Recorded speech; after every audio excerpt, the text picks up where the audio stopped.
Urge, un séisme de magnitude 6,1 touche le sud des Philippines faute d'infos britanniques sur l'affaire Skripal. Moscou promet de s'adresser à Interpol. La porte-parole de la diplomatie russe a annoncé que le Royaume-Uni avait refusé de fournir toutes les données concernant l'empoisonnement présumé à Salisbury.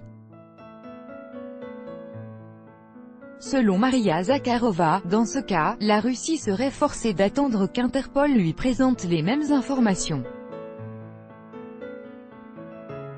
La Russie attendra d'Interpol des données sur les suspects de l'empoisonnement à Salisbury, si elle ne reçoit pas d'informations du Royaume-Uni, a déclaré la porte-parole du ministère russe des Affaires étrangères, Maria Zakharova.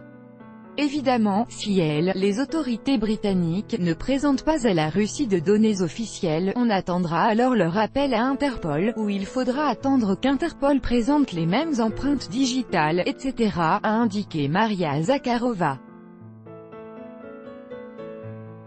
Plus tôt, la porte-parole de la diplomatie russe a annoncé que le Royaume-Uni avait refusé de fournir toutes les données concernant l'empoisonnement présumé à Salisbury.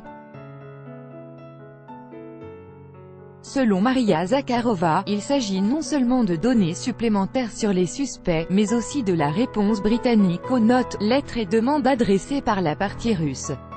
La police de Sa Majesté a publié ce mercredi des photos des Russes suspectés dans l'empoisonnement de Sergei Skripal et sa fille Yulia à Salisbury. Le ministère russe des Affaires étrangères souligne que ni les noms ni les photos des suspects ne disent quoi que ce soit à Moscou. D'ailleurs, le gouvernement britannique n'exclut pas qu'il puisse s'agir de pseudonymes. L'ex-agent double russe Sergei Skripal et sa fille Yulia ont été empoisonnés en mars à Salisbury.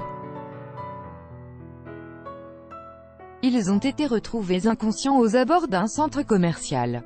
Une semaine plus tard, la première ministre britannique, Theresa May, avait accusé la Russie d'être derrière leur empoisonnement. La Russie a toujours démenti les allégations de Londres. Début avril, les chercheurs du laboratoire britannique de Porton Down avaient reconnu ne pas être en mesure d'établir le pays d'où provenait l'agent innervant utilisé dans la tentative d'assassinat. Le gouvernement russe a à plusieurs reprises demandé à Londres de lui permettre de participer à cette enquête.